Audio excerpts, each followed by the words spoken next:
PM Modi की 9 साल पूरे होने पे आज उत्तर प्रदेश की राजधानी लखनऊ में भारतीय जनता पार्टी ने एक प्रेस कॉन्फ्रेंस आयोजित की थी, जिसमें मुख्यमंत्री योगी आदित्यनाथ के साथ केंद्रीय मंत्री हरदीप पुरी ने भी शिरकत की। साथ ही साथ दोनों डिप्टी सीएम और प्रदेश अध्यक्ष भूपेन्द्र चौधरी भी रहे मौजूद। इस पूरे देखा गया था पूरी जो प्रेस कॉन्फ्रेंस थी उसमें कहीं न कहीं प्रधानमंत्री के 9 साल में जो गरीब कल्याण के लिए काम किए गए हैं उसका जिक्र किया गया था। चाहे वो गति शक्ति पीएम योजना हो, चाहे महिला सशक्तिकरण की बात हो, चाहे पक्के मकान की बात हो, चाहे हर नल घर के जल की बात हो, सभी में कहीं न कहीं जिस तरीके से पिछले 75 साल के कॉम्प्लेक्स में 9 साल में जिस काम किया गया है उसकी कहीं न कहीं तुलना भी की गई। जिस तरीके से हमने देखा था कि प्रधानमंत्री नरेंद्र मोदी ने 9 साल में जो विरासत मिली थी उसको विकसित करके विश्व पटल पे लाने की बात भी बताई गई। इसको लेके कहीं ना कहीं माना जा रहा है कि 9 साल पूरे होने के साथ ही अब आगामी लोकसभा के लिए 80 में से 80 सीट का आगाज भी कर दिया गया। उत्तर प्रदेश में विधान परिषद की 2 सीटों के लिए लगातार मतदान जारी है। हालांकि इस मतदान में कई चीजें साफ होती हुई दिखाई दे रही हैं। ओम प्रकाश राजभर जो कि 2022 के विधानसभा चुनाव के दौरान समाजवादी पार्टी के गठबंधन के साथ थे, इस बार बीजेपी में दिखाई दिए। हालांकि वो डिप्टी सीएम ब्रजेश पाठक के साथ मतदान करने आए और उन्हीं के साथ जीत का साइन दिखाते हुए वापस गए, जिसके बाद सपा अध्यक्ष अखिलेश यादव ने उन पर हमला बोला और स्पष्ट किया कि जिधर सत्ता रहती है उधर ओम प्रकाश राजभर रहते हैं। हालांकि ये कहीं न कहीं 2024 से पहले की तस्वीर है, जब उत्तर प्रदेश में विधान परिषद सीटों के चुनाव हो रहे हैं और सभी विधायकों को वोट डालना है, तो कांग्रेस इस पूरे मतदान प्रक्रिया से बाहर है। ओम प्रकाश राजभर भारतीय जनता पार्टी के खेमे में खड़े हैं, तो अखिलेश यादव और आरएलडी एक साथ दिखाई दिए। इससे कहीं न कहीं 2024 को लेकर अखिलेश यादव जो मंशा लेकर इस चुनाव में उतरे थे वो स्पष्ट होती दिखाई दे रही है कि विपक्ष में फिलहाल एका नहीं है। उत्तर प्रदेश में विधान परिषद की 2 सीटों के लिए उत्तर प्रदेश में स्वच्छ भारत मिशन के तहत अब आवारा पशुओं को पकड़ा जाएगा। पहले यह व्यवस्था 139 निकायों में लागू की जाएगी, जिसके तहत रोज जो है निकायों को कम से कम 10 जो है पशुओं को पकड़ना होगा। वहीं महीने का अधिकतम जो होगा 250 पशुओं को पकड़ना होगा। ऐसे में कहीं ना कहीं स्वच्छ भारत मिशन के तहत जो पशु थे गंदगी रोड करते थे, उसकी वजह से स्वच्छता सर्वेक्षण में कहीं ना कहीं शहर पीछे रहते थे। अब ऐसा नहीं होगा। साथ ही साथ इसको लेकर के सख्त हिदायत दी गई है। जो निकाय हैं उनके जो जिम्मेदार लोग हैं अपनी तैयारी कर ले। अगर किसी भी तरह की कोई कमी रहती है तो सीधे तौर पर वो जिम्मेदार होंगे, क्योंकि देखा जा रहा है कि आवारा पशु कहीं कहीं सड़कों पर एक समस्या बने जा रहे और गंदगी भी करते हैं। ऐसे में कहीं ना कहीं अब नगर निकाय को एक बड़ी जिम्मेदारी दी गई है कि वो सड़कों पर से आवारा पशु को गायब करेंगे और उनको सुरक्षित स्थानों पर भी पहुंचाएंगे। उत्तर प्रदेश परिवहन विभाग यात्रियों की सुविधा को लेकर के एक नई योजना चालू करने जा रहा है। यानी कि इस बार जो है लखनऊ के कई ऐसे रूट होंगे जहां जिन रूटों पर यात्रियों की सुविधा को लेकर के एसी बसों का संचालन करेगा। यानी कि संचालन के अंतर्गत एसी बसों में जो यात्री संचालन करेंगे उनके सीटिंग प्लान को लेकर के कई प्लान तैयार किए गए हैं। इसके साथ साथ कम किराए के मूल्य को भी निर्धारित किया गया है। यानी कि अगर बात करें तो ₹1.26 प्रति किलोमीटर की दर से उनको किराया देना पड़ेगा। इसको लेकर के परिवहन विभाग ने गाइडलाइन जारी कर दी है और जल्द ही उन रूटों का भी गाइडलाइन जारी करेगा जहां पर इन परिवहन विभाग की बसों का संचालन होना है। इसके साथ ही साथ में अगर बात करें तो परिवहन विभाग ने इस योजना को अंतर्गत कई टेंडर निकाले गए हैं, लेकिन इसमें से जो टेंडर निकाले गए उसमें 770 बसों का संचालन फिलहाल देखने को मिल सकता है। यानी कि साफ है कि परिवहन विभाग यात्रियों की सुविधा को लेकर के इस बार की जो योजना है वो काफी सफल होने वाली है, क्योंकि यात्रियों को एसी बसों का संचालन करना होगा। इसके साथ साथ यात्रियों को यात्रा करने के लिए सबसे अहम जो किराए होते हैं वो किराया मूल्य कम देना पड़ेगा। उत्तर प्रदेश भर्ती बोर्ड ने एक एफआईआर दर्ज कराई है। यह एफआईआर लखनऊ के हुसैनगंज थाने में दर्ज कराई गई है। एफआईआर इसलिए दर्ज कराई गई है क्योंकि आगरा का रहने वाला रिंकू यादव फर्जी तरीके से उत्तर प्रदेश पुलिस में भर्ती हुआ था, जिसके बाद उसकी ट्रेनिंग मिर्जापुर में होनी थी। वर्ष 2020 और 21 में उत्तर प्रदेश पुलिस भर्ती बोर्ड की तरफ से भर्तियां निकाली गई थी, जिसमें एसआई के पदों पर ये भर्तियां थी। बताया जा रहा है कि रिंकू यादव ने फर्जी तरीके से दूसरे लोगों को अपनी परीक्षा में बैठाकर उन परीक्षाओं को पास किया था, चाहे वो शारीरिक परीक्षा रही हो या फिर लिखित परीक्षा हो। उन दोनों को उत्तीर्ण करने के बाद जब रिंकू यादव मिर्जापुर पहुंचता है और मिर्जापुर में ट्रेनिंग के लिए जाता है, जहां पर उसका बायोमेट्रिक होता है। बायोमेट्रिक जब संदिग्ध पाए जाते हैं तो उस दौरान पता चलता है कि रिंकू यादव ने दूसरे लोगों को अपने स्थान पर बैठाकर परीक्षाएं पास की थी, जिसके बाद अब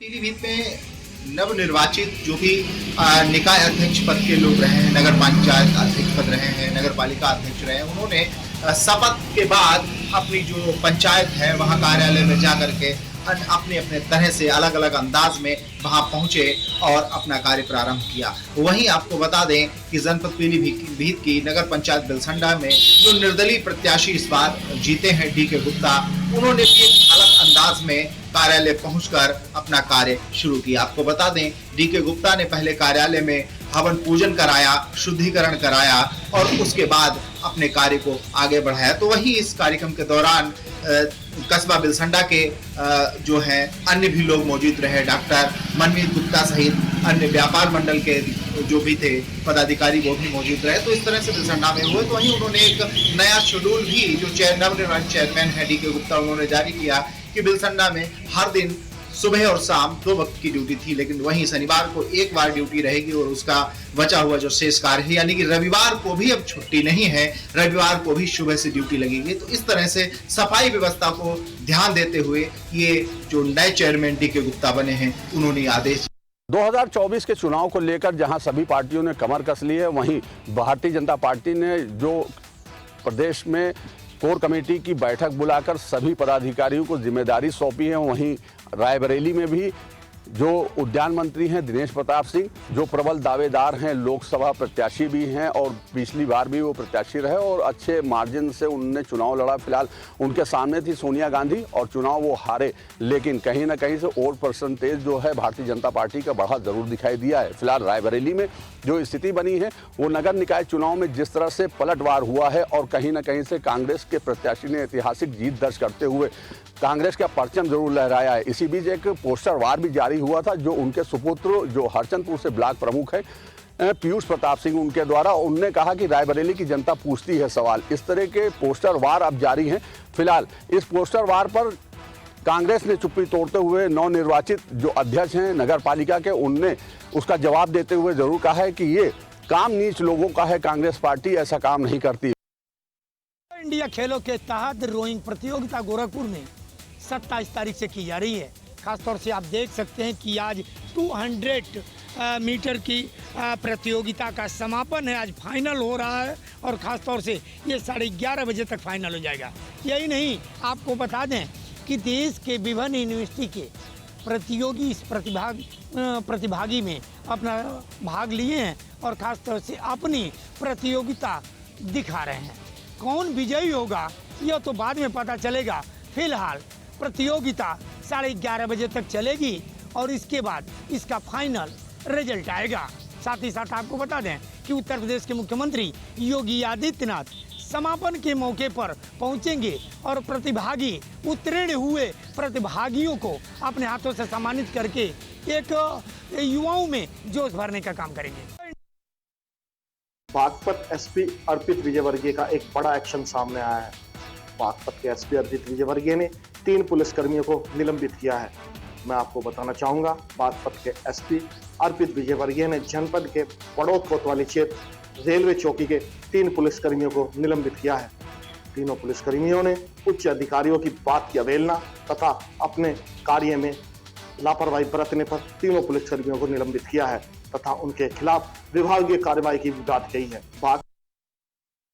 यूपी के बुलंदशहर के सियाना तहसील स्थित किसोला गांव एलगोवा पब्लिक स्कूल के बच्चों ने आज भगवानपुर गंगा घाट पर पहुंचकर निर्मल गंगा यानी कि नवम्य गंगा के तरह बच्चे ने खुद गंगा पर जाकर सफाई करी और कूड़े को उठाकर एक डस्टबिन में डाला। वहीं बच्चों को प्रबंधकों द्वारा शपथ ग्रहण कराया गया कि गंगे में नहीं तो कूड़ा डाला जाए, नहीं साबुन से, अन्य चीज़ से नहाया जाए। तमाम चीज़ों को बारीकी से उन्होंने शपथ के दौरान बताया। कहीं ना कहीं सरकार भी नवम्य गंगा जैसे प्रोजेक्ट को धरातल पर उतार रही है और गंगा को स्वच्छ निर्मल तरीके से जनहित के लिए प्रचार कर रही है। वहीं इस स्कूल के प्रबंधकों द्वारा इस बच्चों को जागरूक करके कहीं ना कहीं समाज को इकट्ठा करा जा रहा है। समाज में एक मैसेज छोड़ा जा रहा है कि गंगा में निर्मल तरीके से स्वच्छ रखा जाए ताकि गंगे माँ को बिल्कुल तरह के निर्मल तरीके से जल को स्वच्छ रखा जाए। इस स्वच्छता को लेकर बच्चों को शपथ ग्रहण कराए गए। नवम्य गंगा के जो अधिकारी हैं वहाँ पहुँचेंगे और बच्चों को प्रशस्ति पत्र से सम्मानित करेंगे और जागरूक करेंगे। यूपी के थाना ताजगंज क्षेत्र के गांव तोरा में आज भीषण आग लगने की सूचना स्थानीय लोगों ने गोदाम मालिक और फायर ब्रिगेड को दी। आपको बता दें, कबाड़े के गोदाम में आग इतनी विकराल थी कि आसमान को छू रही थी। लगातार आगरा में पिछले 1 साल की बात करें तो तमाम संस्थानों में आग लगी है, लेकिन अग्निशमन विभाग की लापरवाही के चलते इस तरह की आग की घटनाएं लगातार बढ़ती जा रही हैं। आगरा शहर में बात की जाए होटल और हॉस्पिटल और जूते के कारखानों की, तो लगातार बिना एलईडी के ये संस्थान संचालित हो रहे हैं, जिसके चलते आग की घटनाएं शॉर्ट सर्किट के कारण बताई जाती हैं। लगातार अग्निशमन विभाग की कोई भी ऐसी व्यवस्था नहीं दिखाई दे रही, जिसके चलते आग की घटनाओं पर अंकुश लग सके। अब देखने वाली बात यह है कि आग की घटनाएं पर अग्निशमन विभाग की किस प्रकार कार्रवाई होगी, कैसे आग की घटनाओं पर काबू करने के लिए अग्निशमन विभाग उसकी तैयारी करेगा, ये देखने वाली बात होगी। थाना ताजगंज क्षेत्र के गांव तोरा में आज भीषण आग लगी।